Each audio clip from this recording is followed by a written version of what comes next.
Welcome back to my next episode of freshly taught phrases on Real English with Real Teachers Down Under. The series of videos that gives you the language taught in my natural conversation classes. These are current, real, and pretty darn useful, so let's get stuck in.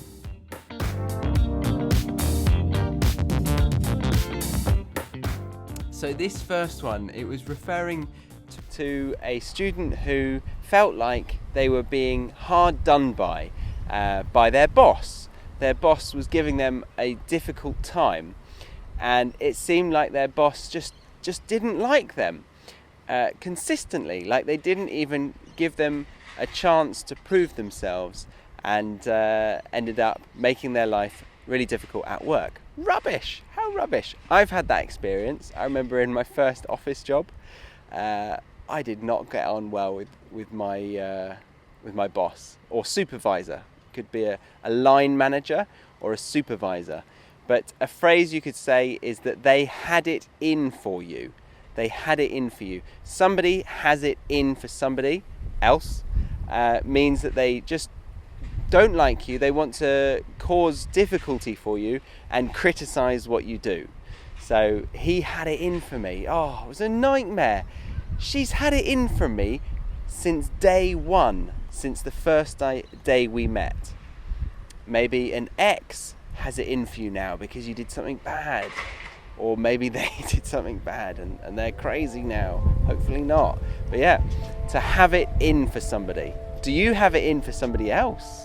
Maybe you don't like somebody. Give them a break.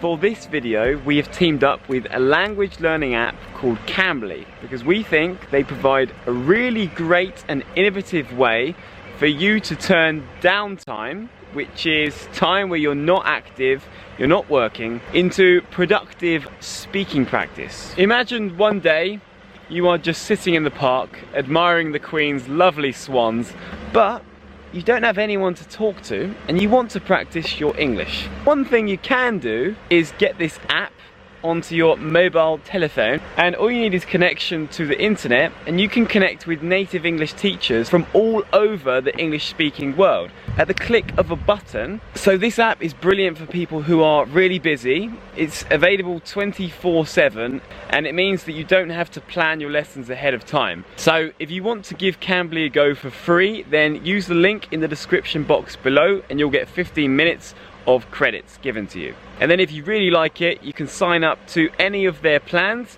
and you will get 10% discount on us.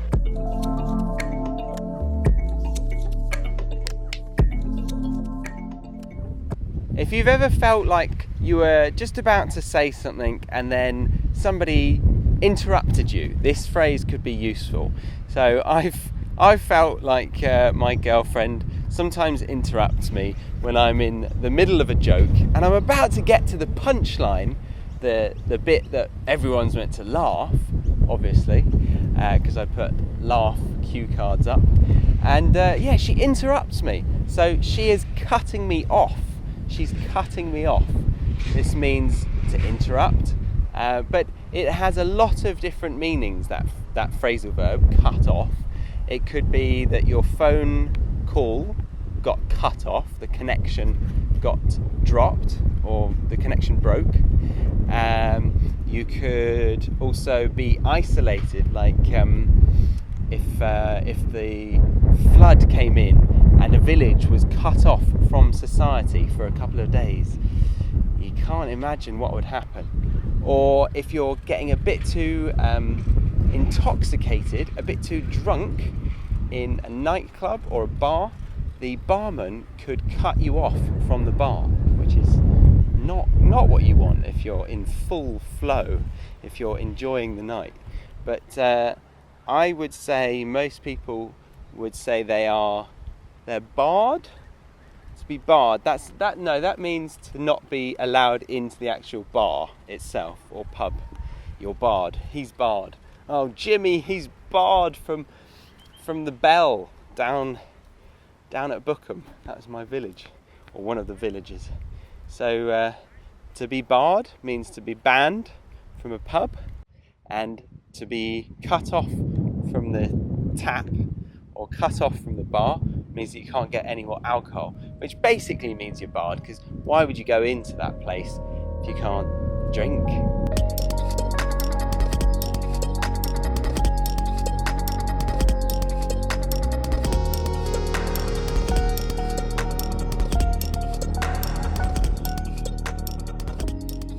And you know, when you're coming back from work and you're just exhausted and all you want to do is relax, and before you know it, you're back home and your kids are screaming at you, or you're jumping on Skype with Charlie or Harry to have a Skype lesson to improve your English. But on the way home, at least, you get to relax. And it's there that you could say, I like to switch off. I like to switch off. Not the engine. You don't want, well, you could switch the engine off and then you could switch off, but you are relaxing your mind. You're kind of saying, I'm stopping paying attention to the really demanding things. Like, you've just finished work and you're able to switch off. So a lot of people like to have a 30-minute commute to be able to switch off, and a synonym, unwind, relax. To unwind, to switch off. It could be used if someone's not paying attention to somebody else. So if I'm in a class, it would never happen, of course, but maybe someone has switched off when I'm explaining a phrase, like you are right now. Come on, wake up. Let's concentrate on this video and learn how to use switch off correctly. And I think you just have. So well done. Bye. And then another phrase that I found useful when teaching some of my students was that you might be excited about something. You might get pleasure from doing something, particularly in a little bit of a sexual way. It doesn't always mean sexual, but it often refers to getting pleasure out of something sexually. And it's a really simple one. You might even come across it in some songs or any kind of informal language. It's to get off on something. And you often say just it, so you're referring to the context of the conversation. For example, someone who likes to take control of social situations, they might get off on it. But you can play around with it. Like, you can suggest that somebody gets off on it. It doesn't mean that they are going to have sex with this thing. It's just a way of playing with the language and letting people know that that you think that person really enjoys something to the point where it's a little bit worrying. So Stacey could say, I love organisation. I've got my backpack on here and I've got it perfectly organised. I've got lots of different pockets with all of the gadgets. And she says, you get off on organising your stuff, don't you? Or you get off on it when we're talking about the thing. So I don't have sex with my bag, but I do enjoy packing it. So there you go, to get off on it. Let's get off this bench now. Getting off it, not getting off on it.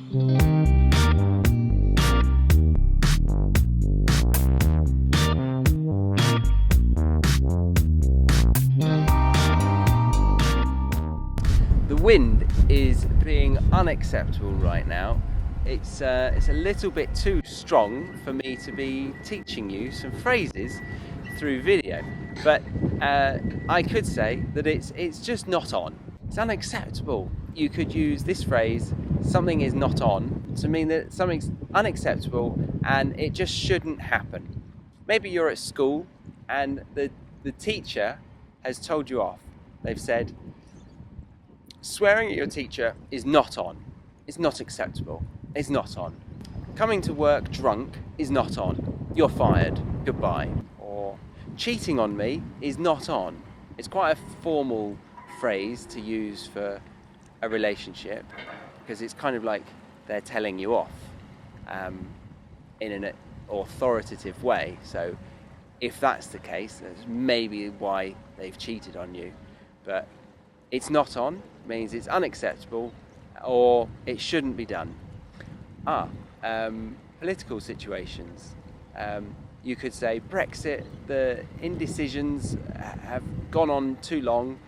It's not on. We need to decide one way or another. We need to finalise this.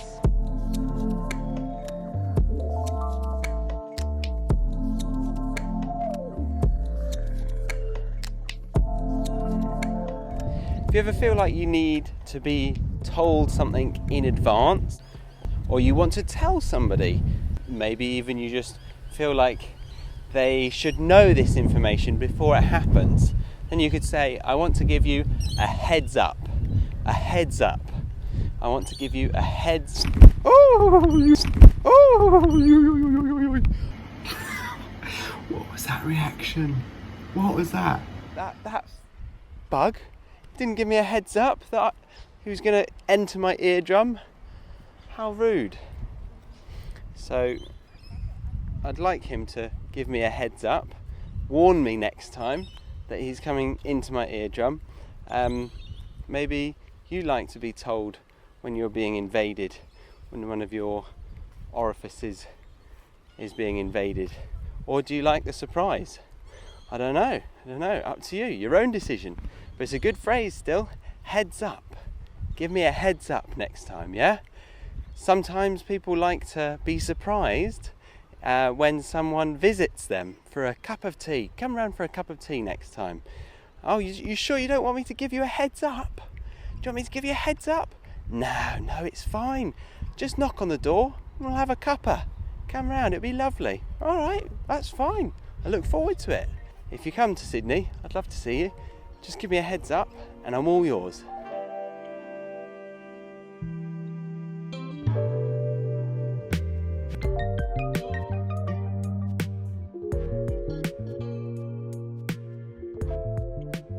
The good thing about YouTube videos is that they're free. They're free. And you know, leaning on a tree's free as well. Unless it's a private tree, then it'll cost you. And I hope that it won't cost you too much, because you never like to pay too much for something. And there's a phrase for you. This is your bonus idiom. Well done for sticking to the end of this video. And it is to pay through the nose for something. To pay through the nose. I paid through the nose to fix my car, and it's still making a weird sound. How annoying. So I paid through the nose. I paid too much.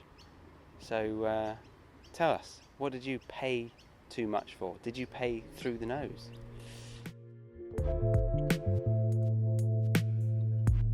I've gone ahead and created a list of those phrases for you to revise on the go, which is available in the description box. I also wanted to remind you about Cambly, today's sponsor, as they have some free content on their website for you to study, which looks pretty useful. They cover job interviews, TOEFL and IELTS preparation, and even daily conversation content. So it's worth going over to their site to check out the free stuff if you're not ready to dive into classes just yet. So thanks Cambly for the free material. We hope you enjoyed this video and see you again soon on Real English with Real Teachers.